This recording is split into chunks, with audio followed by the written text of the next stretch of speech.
HardRockChick, and I'm here at the GRAMMY Museum for the opening of the heavy metal exhibit.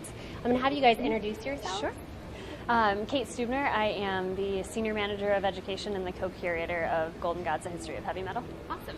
And I'm Andie Cox, and I am communications here at the museum as well as curating with Miss Kate Stubner here. Okay. Why don't you tell me how this exhibit got started? Like, who came up with the idea? I think it was initially Kate. Probably two and a half years ago, I went into our executive director and said, I think we should have a heavy metal exhibit. Our production manager came in with me, kind of like bounced into his office, and he said, if you can put it together and you can make it happen, then it can happen. So it's kind of a long process. We didn't actually we didn't actually start putting the exhibit together until about a year ago, the day after the Golden Gods. And it just kind of has rolled since then. But we had the idea a little while ago. We just had to find time in the curatorial schedule to put it up. Sure. So are you metal fans yourselves? Can you tell me a little bit about, maybe someone you're a big fan of? Oh, absolutely. I am a big fan of Iron Maiden, but love some new metal too. I'm a big groove metal, funk metal fan. Cool. So Rage Against the Machine, Clutch, those kind of bands. Awesome. I'm a big Ministry fan, so getting Al's hat into the case, that was very exciting for me. That's a big fan for me. I too, Iron Maiden. The whole, I'm a Motley Crue fan too, probably the most. I know. Okay, I'm a big glam metal fan. There it is. I said it. Yep, me too. Okay. So tell me about some of your favorite pieces that are in the exhibit. Funny, I think we both know each other's favorite pieces. My favorite is the Motorhead, the Lemmy things, because Lemmy sent a tour book. So he had these tour books that every night after his tours in the 80s, he would write notes from each tour. So it says, the audio was great, this sounded awesome, the band was wonderful, women I were sounded ugly. like this. Yeah, so all these great notes, but they were just notes to himself. He just wrote, so he remembered every show.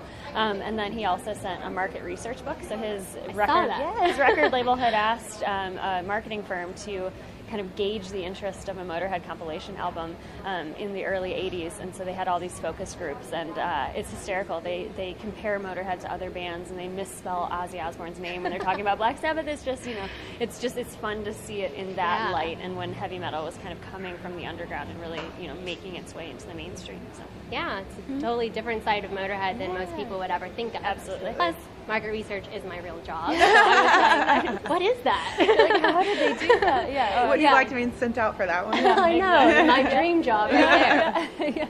Somebody hook it up. And besides the Ministry? Besides the Ministry, I really, really, really love the first thing that a visitor sees in this exhibit, and that's Eddie, Iron Maiden.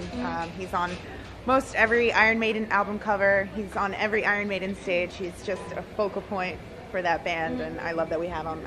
People that I would not expect to know who Eddie is come down the staircase, and they're like, Eddie! How'd you get him? So that's really rewarding to see, and I love the Slayer amps that we're standing in front of right now. You can see they're very used and very, I mean, that is Slayer stuff right there. So I really like this display as well, and of course with the passing of Jim Marshall recently, it's kind of a unplanned tribute to the man who made music louder and harder. And Carrie from Slayer's guitar tech, Armand Crump, who actually helped us get these, unfortunately passed away last week, I think. So, if nothing else, it's to honor both of them. Absolutely. So how about the Scream booth? Have you tried it out?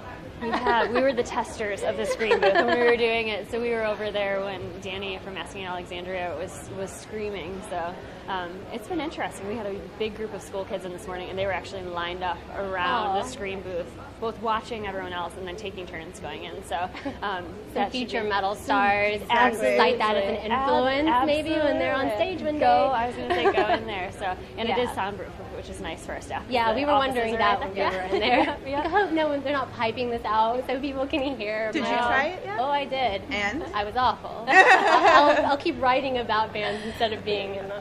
I bet you were better than he thought. We have the film, so we'll just watch it later.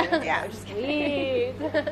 All right, well, looking forward to the Golden Gods tonight. Yes. I think you guys did a fantastic job. Thank you. Thank you. All you metal fans out there need to come and check out this exhibit ASAP. Thank you so much.